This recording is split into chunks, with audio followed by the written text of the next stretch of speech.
ባታ ማዕከል ማድረጋቸው መሆኑ ይታወቃል። ክቡር ጠቅላይ ሚኒስትር የስራ አጥነትን ችግር በዘላቂነት ለመቀነስና መፍትሄ ለመስጠት እንዲሁም የምርታማነት ችግርን ለመፍታትና አጠቃላይ የስራ ባህልን ለማሻሻል ምን መሰረታዊና ስር ነቀል መፍትሄ እየተወሰደ ነው? ይህንስ ተግባራዊ ለማድረግ የተከናወኑ ዋና ዋና ስራዎችና የተገኙ ውጤቶች ላይ ማብራሪያ ቢሰጡን ማለት ፈልጋለሁ። አመሰግናለሁ። እናመሰግናለን። በመቀጠል የተከበሩ ዶክተር መሐመድ ሽኩር። አመሰግናለሁ። የተከበሩ አፈ ጉባኤ፣ አመሰግናለሁ። ክቡር ጠቅላይ ሚኒስትር፣ ክቡር ጠቅላይ ሚኒስትር፣ መንግስት የጤና አገልግሎቱን ለማሻሻል ለማስፋትና ተደራሽ ለማድረግ በርካታ የሚታዩ ተጨባጭ ስራዎችን እየሰራ ይገኛል። በየቦታው የሚሰሩ ትላልቅ ግዙፍ ሆስፒታሎችና የጤና ተቋማት አገልግሎቱን ሪፎርም ለማድረግ ለማዘመን የሚደረጉ ጥረቶች እንዳሉ ሆነው በቅርቡ እንኳን ተከስቶ የነበረውን ማልበርግ የተቋቋምንበት አካሄድና የተገኘ ውጤት እጅግ ያኮራና በዓለም አቀፍ ደረጃ ሪኮግኒሽን ያስገኘልን በሌሎች ሀገራት በአፍሪካ ሀገራት እንኳን ያስከተለውን ያህል ምንም አይነት ችግር ሳያስከትል ኮንቴን መደረጉ የጤና ስርዓቱ ምን ያህል ትኩረት ሰጥቶት እየተሰራ እንደሆነ የጤና ጥበቃ ሚኒስትርም እየሰራ ያለው ስራ ድጋፍ የሚያሻውና ሪኮግኒሽን የሚገባው ነው። ይህም ሆኖ ከመድኃኒትና ከሕክምና መገልገያዎች ከላቦራቶሪ ኤጀንቶች አቅርቦት አንጻር የሚታዩ ችግሮችን ለመፍታት ምን ታስቧል? በተለይ የሀገር ውስጥ አምራቾችን ለማበረታታትና ለመደገፍ በመንግስት በኩል ምን እየተሰራ ነው? የጤና መድህን ተጠቃሚዎችን መጠን ለመጨመር አገልግሎቱን ለማስፋት እንዲሁም በጤና ተቋማት ውስጥ የሚታዩ የመሰረተ ልማት የውሃ፣ የመብራት አቅርቦት ችግሮችን ለመፍታት የታቀዱ ስራዎች ምንድን ናቸው? ክቡር ጠቅላይ ሚኒስትር፣ ሌላው በከፍተኛ ወጪ ወጥቶባቸው የተማሩ ሀገራቸው ውስጥ ለመስራት ፍላጎት ያላቸው ምንም አይነት የተለየ የፖለቲካ አመለካከት ያሌላቸው በኢኮኖሚ ችግር ምክንያት ብቻ ወደ ውጭ የሚሄዱ ባለሙያዎቻችን በተለይ ሲኒየር ሐኪሞቻችን ጉዳይ በተመለከተ ምን ታቅዷል? ምን ታስቧል? በመጨረሻም ከላይ የተገለጹት ችግሮቻችን መንስኤ ያለንበት የኢኮኖሚ ደረጃና አቅም መሆኑን እንረዳለሁ። ክቡር ጠቅላይ ሚኒስትር፣ ከዓመታዊ በጀታችን የጤናው ድርሻ ከ3% ያልበለጠ ነው። ኢትዮጵያ በፈረመችው የአቡጃ ዲክላሬሽን ሀገራት ከ15% በታች ያልሆነ ነው የሚመድቡት። ብዙ ሀገራት አሳክተዋል። ጎረቤቶቻችንም ይህን ያህል ባይደርሱም ከኛ በተሻለ እየመደቡ ነው ያሉትና የኛ የጤና በጀት ካለው የሕክምና መገልገያዎችና የመድኃኒቶች ዋጋ መጨመር፣ ከአዳዲስ በሽታዎች መከሰት፣ ከሕክምና ወጪ ጋር ተያይዞ ያሰብነውን ለማሳካት ያነሰ ይመስለኛልና ይህንን ለማሻሻል የታቀደ ነገር ይኖር ይሆን? እጅግ አመሰግናለሁ። እናመሰግናለን። በመቀጠል የተከበሩ ዶክተር አብርሃም በርታ። አመሰግናለሁ። የተከበሩ አፈ ጉባኤ፣ ጠቅላይ ሚኒስትራችን በመካከላችን ስለተገኙ አመሰግናለሁ። ጥያቄን እንደሚከተለው አቀርባለሁ። የምርጫ ወቅት በንጽጽር ከቅድመ ምርጫ በተሻለ ሁኔታ ተፎካካሪ ፓርቲዎች የሚዲያ እድል የሚያገኙበት ወቅት እንደሆነ ይታወቃል። ሆኖም በአሁኑ ወቅት ይህንን ሁኔታ በሚያሳጣ መልኩ የህዝብ መገናኛ ብዙሃን በዝምታ ውስጥ ሆነው የምርጫ ድባብ እንዳይኖር እና ሂደቱ በተቀዛቀዘ ሁኔታ የቀጠለበት ሁኔታ ስላለ ይህ የሆነበት ምክንያት ማብራሪያ ቢሰጥ። በተጨማሪም መንግስት በግልጽ የፓርቲና የመንግስት ስራ ልዩነት ባለማስመሩ እነዚህ ሚዲያዎች የገዢው ፓርቲ አገልጋይ ሆነዋል እስከሚባል ድረስ የገለልተኝነት ጥያቄ ይነሳባቸዋል። ስለዚህ ተፎካካሪ ፓርቲዎች ሀሳባቸው የሚገልጹበት እኩል ሜዳ በሌለበት ሁኔታ የምርጫው ውድድር እንዴት ጤነኛ ሊሆን ይችላል?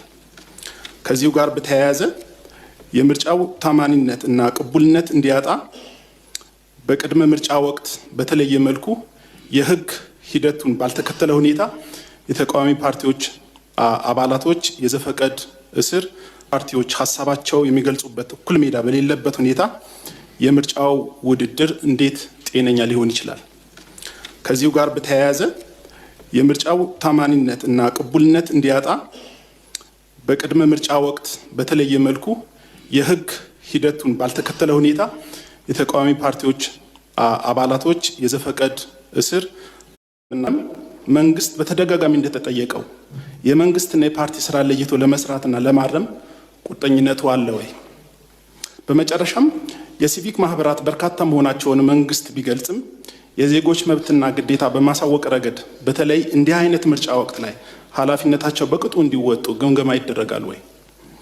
ከተደረገስ የሲቪክ ማህበራት ቁመና እንዴት ያዩታል? አመሰግናለሁ። እናመሰግናለን። በመቀጠል የተከበሩ አቤኔዘር በቀለ።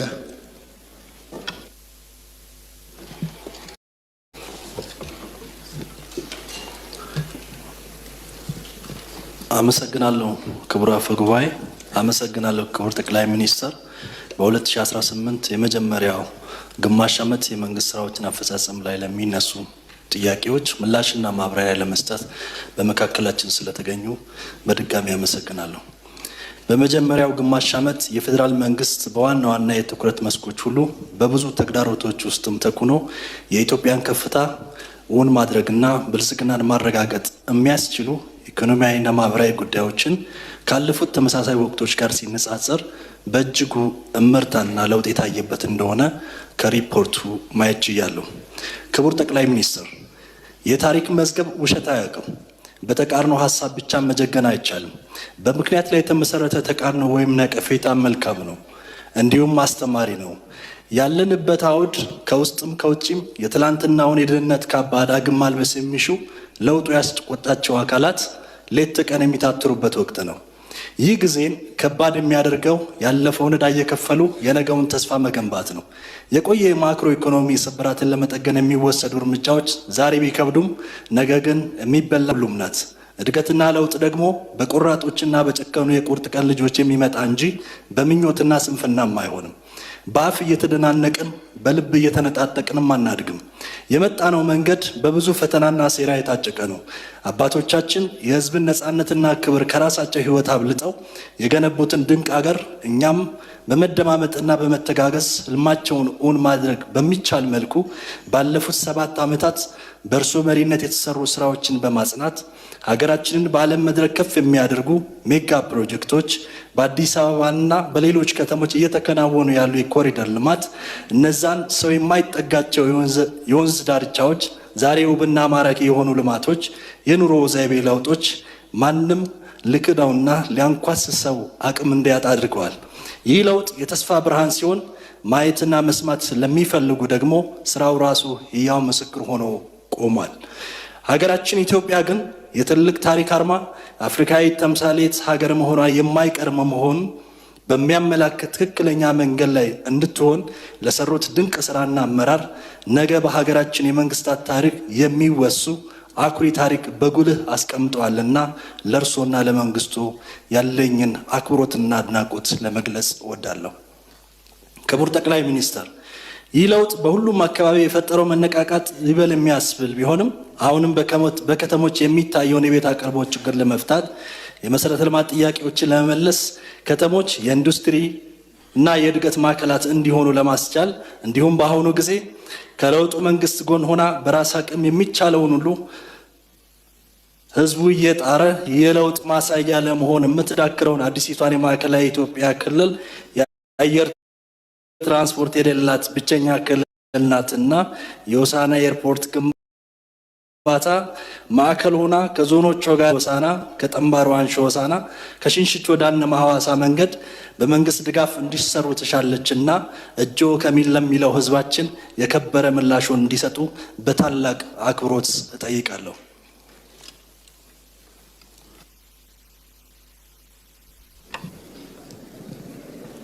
እናመሰግናለን። ክፍት አድርጎ አመሰግናለሁ።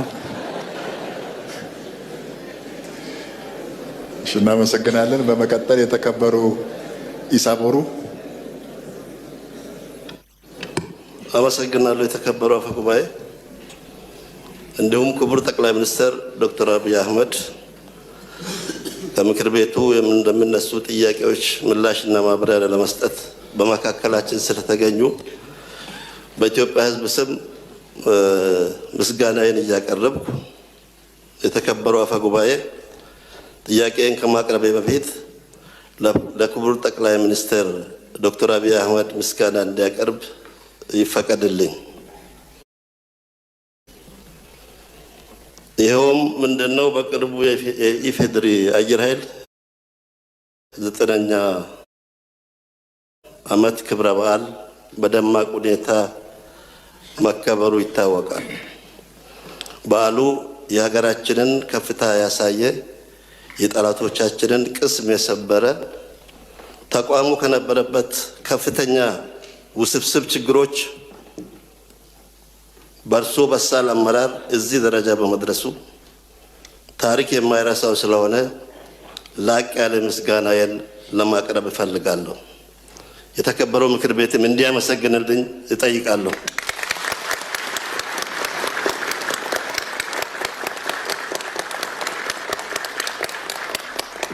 ጥያቄን እንደሚከተለው አቀርባለሁ። አጠቃላይ የኢኮኖሚ እንቅስቃሴያችን ለማሳለጥና የኑሮ ውድነትን ለማቃለል መንግስት በመሰረታዊ አቅርቦቶች ላይ ያልተቋረጠ ድጎማ እያደረገ የኑሮ ውድነቱ ጫና ዝቅተኛ ገቢ ባላቸው የህብረተሰብ ክፍሎች ላይ ጫና እንዳያሳድር ለማድረግ እየሰራ መሆኑ ይታወቃል። ከነዚህ ውስጥ በነዳጅ ላይ የሚደረገው ከፍተኛ ድጎማ አንዱ ነው። አሁንም ቢሆን የሀገር ውስጥ የነዳጅ ዋጋ ከጎረቤት አገር አንጻር እንኳን ስታይ ዝቅተኛ መሆኑ የፊዚካል ጥናቶች ያሳያሉ።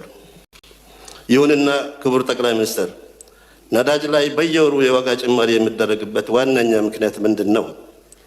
እንዲሁም አሁን ድረስ ያልተቀረፈው የነዳጅ ስርጭት ችግሮች፣ በየጊዜው የሚስተዋለው ረጃጅም የነዳጅ ፍለጋ ሰልፍ እና የአቅርቦት መቆራረጥ መሰረታዊ ምክንያት ምንድን ነው? ማብራሪያ ቢሰጥበት። አመሰግናለሁ። እናመሰግናለን። በመቀጠል የተከበሩ ተረፈ ጎዲ። አመሰግናለሁ። የተከበሩ አፈ ጉባኤ፣ ክቡር የኢፌዴሪ ጠቅላይ ሚኒስትር ዶክተር አብይ አህመድ ለምናነሳቸው ጥያቄዎች ምላሽና ማብራሪያ ለመስጠት ስለተገኙ እያመሰገንኩ ጥያቄን እንደሚከተለው አቀርባለሁ። ከለውጡ በኋላ መንግስት ተግባራዊ ያደረጋቸው የማክሮ ኢኮኖሚ ማሻሻያዎች በተለይም የውጭ ምንዛሬ ተመን በገበያ እንዲወሰን መደረጉና የዕዳ ሽግሽግ ሂደቱ በሀገሪቱ የፋይናንስ ስርዓት ላይ መሰረታዊ ለውጦችን እያመጣ ይገኛል። ከነዚህ መካከል የፋይናንስ ዘርፉን ለውጭ ኢንቨስተሮች ክፍት ማድረግ አንዱና ዋነኛው ስራ ነው ተብሎ ይታመናል። ይሁን እንጂ የውጭ ባንኮች ወደ ኢትዮጵያ ገበያ መግባት የሀገር ውስጥ ባንኮችን የአቅም ውስንነት ተወዳዳሪነት ሊያዳክም ይችላል የሚል ስጋት የተነሳ ይገኛል። ይህንን ስጋት ከግምት ውስጥ በማስገባት የውጭ ባንኮች መግባት በሀገር በቀል ባንኮች ላይ ሊያሳድር የሚችለውን አሉታዊ ተጽዕኖ ለመቀነስና ፍትሐዊ ውድድር እንዲኖር ለማድረግ ምን አይነት የጥንቃቄ እርምጃዎች ተወስደዋል? ለባንኮቻችንስ ምን አይነት ዝግጅት ቢያደርጉ ብለው ምክሮን ይለግሳሉ? አመሰግናለሁ። እናመሰግናለን። በመቀጠል የተከበሩ ዶክተር መብራቱ አለሙ። አመሰግናለሁ። የተከበሩ አፈ ጉባኤ፣ እንዲሁም ክቡር ጠቅላይ ሚኒስትር የግማሽ ዓመት የመንግስት ዋና ዋና ስራዎችን አፈጻጸም አስመልክቶ ለምናነሳቸው ጥያቄዎች ምላሽና ማብራሪያ ለመስጠት በመካከላችን ስለተገኙ ከልብ አመሰግናለሁ። ወደ ጥያቄዎቼ ከመሄዴ በፊት አገር በቀል ኢኮኖሚክ ሪፎርም በተለይ የኤክስፖርት ገቢ ከማሳደግ አንጻር የአረንጓዴ አሻራ፣ ስንዴ ልማት፣ ሌማት፣ ገበታ ለሀገርና ለትውልድ፣ የኮሪደር ልማቱና እንዲሁም ህዳሴ ግድብና መሰል ፕሮጀክቶች ላይ የተሰሩ ስራዎች እጅግ በጣም የሚደነቁና የሚያኮሩ ናቸው። ለእነዚህ አመርቂ ስራዎች እና ለተሰጠው ቁርጠኛ አመራር ልባዊ ምስጋና እያቀረብኩ ትኩረት ይሻሉ የሚላቸውን ጥያቄዎች እንደሚከተለው አቀርባለሁ። የመጀመሪያው ሀገራዊ ምክክሩንና 7ኛው ሀገራዊ ምርጫ በተመለከተ ነው። በ6 ወር አፈጻጸም ሪፖርቱ ላይ እንደተገለጸው ሀገራዊ ምክክሩ ከትጥቅ ትግል ወደ ሰላማዊ ምክክር የሚያመጣ የፖለቲካ ባህላችን የሚቀይር የፖለቲካ ሂደት እንደሆነም ጭምር ተገልጿል። ሀገራዊ ምክክሩ የተሳካና ውጤታማ እንዲሆን የባለድርሻ አካላት ተሳትፎ እጅግ በጣም አስፈላጊ ነው። ከዚህ አንጻር በተለይ የትግራይ ክልልን ወደ ምክክር ያልገቡ የተፎካካሪ ፖለቲካ ፓርቲዎችን እና ትጥቅ አንግበው የሚንቀሳቀሱ ኃይሎችን ወደ ምክክሩ ለማስገባት እየሰሩ ያሉ ጥረቶች ቢገለጹ ቢብራሩ። ከዚህ አንጻር ሀገራዊ ምክክር ኮሚሽኑ ከምክር ቤታችን የዲሞክራሲ ቋሚ ኮሚቴ ጋር በትብብር እስከ ትግራይ ክልል ድረስ በመሄድ ጊዜያዊ አስተዳደሩን ቲፒኤልኤፍ አመራሮች በተደጋጋሚ ጥረቶች እንደተደረጉ አውቃለሁ። ግን በዚህ ጥረት ብቻ የተሳካ ሊሆን ስለማይችል በመንግስት በኩል ያለው ጥረት ቢገለጽ ለማለት ነው። ምርጫን በተመለከተ ያው ይታወቃል። ምርጫ ሲደርስ በተለይ በታችኛው አመራር የዲሞክራሲ ምህዳሩን የማጥበብ እጩዎችን፣ ታዛቢዎችን፣ ደጋፊዎችን የማዋከብ፣ የማሰር፣ የሚዲያ ነፃነትን የመጋፋት አዝማሚያዎች ይታያሉ። በተለይ ተፎካካሪ ፓርቲዎች ባሸነፍንባቸው አካባቢዎች ላይ በፓርቲ አመራሮች በመራጩ ህዝብ ላይ የሚደርሰው ሰብአዊ መብት ጥሰት መራጩ ህዝብ ድጋሚ ተፎካካሪ ፓርቲ እጩዎችን እንዳይመርጥ የስነ ልቦና ጫና እየፈጠረ ይገኛል። እነዚህን ችግሮች እልባት እንዲሰጣቸው ጭምር በተደጋጋሚ ለብሔራዊ ምርጫ ቦርድ አቤት ብለናል። ምርጫ ቦርድም ከፖለቲካ ፓርቲዎች ጋር ምክር ቤት ከገዢው ፓርቲ ከፍተኛ አመራር እየመደበ ሶስትዮሽ ኮሚቴ እያዋቀረ ችግሮችን በውይይት ለመፍታት ጥረቶች ተደርገዋል። አሁንም ግን በዘላቂነት አልተፈቱም። በመጪው 7ኛው ሀገራዊ ምርጫ ከላይ ጠቀስኳቸው ችግሮች እንዳይደገሙና ምርጫው ሰላማዊ፣ ፍትሐዊና ታማኒ እንዲሁም ዲሞክራሲ ሆኖ እንዲጠናቀቅ የመንግስት ቁርጠኝነት ምን ይመስላል? ምን ዝግጅት እየተደረገ ይገኛል? በተለይ ዘላቂ ሰላምን ከማጽናትና የዲሞክራሲ ምህዳሩን ለማድረግ አንጻር። ሁለተኛ ሰላምን ስራዎችን በተመለከተ ነው። በሀገራችን ሰላምን ለማጽናት ዘርፈ ብዙ ስራዎች እየሰሩ እንደሆነና ተጨባጭ ለውጦችም እየመጡ እንደሆነ ይታወቃል። ነገር ግን አሁንም ዘላቂ ሰላም ለማስፈን የተረጋጋ የፖለቲካ ስርዓት መገንባት፣ የውይይት ባህልን ማሳደግ፣ የመድብለ ፓርቲ ዲሞክራሲ ማዳበርና ማስፋት ይጠበቃል። ከዚህ አንጻር እኔ በተወከልኩበት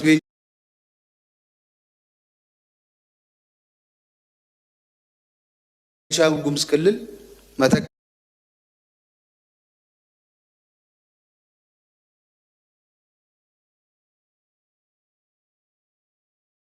በተለይ በድባጢ በቡለን ወንበራ የታገተ ገንዘብ ጠየቀ ይገኛል።